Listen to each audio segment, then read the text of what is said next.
नमस्कार. आज बघूया चकलीची भाजणी कशी बनवायची. दिवाळीतल्या महत्त्वाच्या फराळाच्या पदार्थांमधला एक पदार्थ म्हणजे चकली. चकली जर खायला खमंग कुरकुरीत परफेक्ट असेल तरच मजा येते. आधी मला भाजणीची चकली जमत नव्हती. काही ना काही प्रमाण कमी जास्त व्हायचं, त्यामुळे चकली बिघडायची. पण बऱ्याच प्रयत्नानंतर मी हे परफेक्ट प्रमाण शोधलेलं आहे. कारण आमच्याकडे माझी आजी आई जी चकली बनवायच्या तर ती चकली गव्हाचं पीठ, ज्वारीचं पीठ, बेसन पीठ हे पीठ मिक्स करून बनवायच्या. भाजणीची चकली आमच्याकडे जास्त कोणी बनवायचं नाही, त्यामुळं शिकायला मला बरेच दिवस लागले. पण आता मात्र या प्रमाणात भाजणी बनवली तर चकली अगदी परफेक्ट बनते. तर 1 ते 2 किलोच्या प्रमाणात भाजणीचं प्रमाण सांगणार आहे. चला तर मग बघूया परफेक्ट चकलीसाठी भाजणी कशी बनवायची. तर त्याच्यासाठी गॅसवरती एक मोठी कढई ठेवली आहे गरम करायला. त्याच्यामध्ये मी एका वाटीने मोजून 4 वाटी तांदूळ घेतलेले आहेत. तांदूळ इंद्रायणी तांदूळ सोडून तुम्ही कोणताही घेऊ शकता. तर इथे मी कोलम तांदूळ घेतलाय आणि हे 4 वाटी तांदूळ आहेत. तर आता हे छान गॅसच्या स्लो फ्लेमवरती भाजायचे. भाजणी भाजते वेळी खूप जास्त घाई करायची नाही. भाजणी परफेक्ट बनली तर चकली सुद्धा परफेक्टच बनते. तर आता गॅसच्या स्लो फ्लेमवरती तांदूळ छान फुलेपर्यंत भाजायचे आहेत. एकदम त्याला रंग येईपर्यंत भाजायचं नाही, फक्त ते फुलेपर्यंत भाजायचे आहेत. तर इथे मी 2 किलोच्या प्रमाणात ही भाजणी बनवत आहे. 1 किलोचं प्रमाणात बनवायची असेल तर छोट्या वाटीने तुम्ही प्रमाण मोजून घेऊ शकता. तर आता तांदूळ छान भाजून झालेले आहेत फुलेपर्यंत. आता हरभऱ्याची डाळ 2 वाटी घेतलेली आहे आणि ती सुद्धा छान भाजायची. हरभऱ्याची डाळ मात्र छान डाग पडेपर्यंत भाजायची आहे. आणि ही सगळी भाजणी भाजतेवेळी गॅसची फ्लेम स्लोच ठेवायची, अजिबात मीडियम किंवा हाय करायची नाही. तर आता डाग पडेपर्यंत डाळ छान भाजून झालेली आहे. आता हरभरा डाळ काढून घेतली. त्याच वाटीने मोजून मी 1 वाटी मूग डाळ घेतलेली आहे.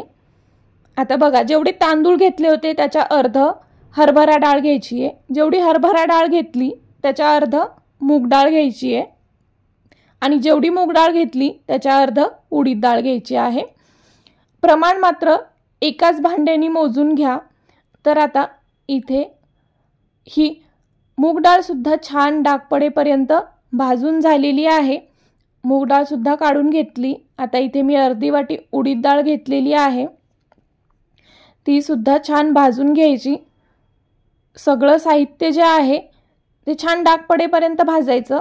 फक्त तांदूळ तेवढे फुलेपर्यंत भाजायचे, त्यांना डाग पडू द्यायचं नाही तांदळांना. तर आता छान उडीद डाळ सुद्धा भाजून झालेली आहे. 1 वाटी पोहे घेतलेले आहेत आणि पोहे सुद्धा फुलेपर्यंत भाजायचे छान. आता कोणी कोणी याच्यात साबुदाणा सुद्धा घालतं, घालू शकता तुम्ही सुद्धा. अर्धी वाटी साबुदाणा घालायचा असेल तर. तर आता पोहे छान फुलेपर्यंत भाजून झालेत. इथे मी अर्धी वाटी धने घेतलेत. धने सुद्धा छान भाजून घ्यायचे. आता धने काढून घेतले, गॅस बंद केला कारण कढई खूप गरम आहे. त्यातच जिरे व्यवस्थित भाजून होतील. तर जेवढे धने घेतलेत त्याच्या अर्धे म्हणजे पाव वाटी जिरे घेतलेत आणि जिरे सुद्धा छान भाजून घेतलेले आहेत. तर बघा, इथे सगळं साहित्य व्यवस्थित भाजून झालेलं आहे. कोणी कोणी याच्यात गहू ज्वारी सुद्धा घालतात. प्रत्येकाची पद्धत वेगवेगळी असेल भाजणी बनवण्याची, पण मी या पद्धतीने बनवते कारण हे परफेक्ट प्रमाण सापडलेलं आहे मला. अजिबात चकली बिघडत नाही. तर सगळं साहित्य व्यवस्थित भाजून झाल्यानंतर पूर्णपणे गार होऊ द्यायचं आणि गार झाल्यानंतर दळून आणायचं आहे. दळते वेळी ज्वारीचं पीठ म्हणजे भाकरीसाठी जे पीठ दळतो त्याप्रमाणे दळायचं आहे. गव्हाच्या पिठाप्रमाणे एकदम बारीक दळायचं नाही किंवा रवाळ सुद्धा दळायचं नाही. ज्वारीच्या पिठाप्रमाणे हे भाजणीचं पीठ दळून आणायचं आहे. पूर्णपणे गार झाल्यानंतरच दळा. तर इथे आपली ही 2 किलोच्या प्रमाणात परफेक्ट खमंग भाजणी तयार झालेली आहे. या भाजणीच्या प्रमाणात एकदम परफेक्ट खमंग कुरकुरीत आणि टेस्टी चकल्या तयार होतात. तर ही भाजणी गार झाल्यानंतर मी दळून आणणार आहे आणि पुढच्या व्हिडिओमध्ये तुम्हाला मी या भाजणीपासून अगदी परफेक्ट खमंग कुरकुरीत चकली बनवून दाखवणार आहे। हा व्हिडिओ आवडला तर व्हिडिओला लाईक, शेअर आणि चॅनेलला सबस्क्राईब नक्की करा।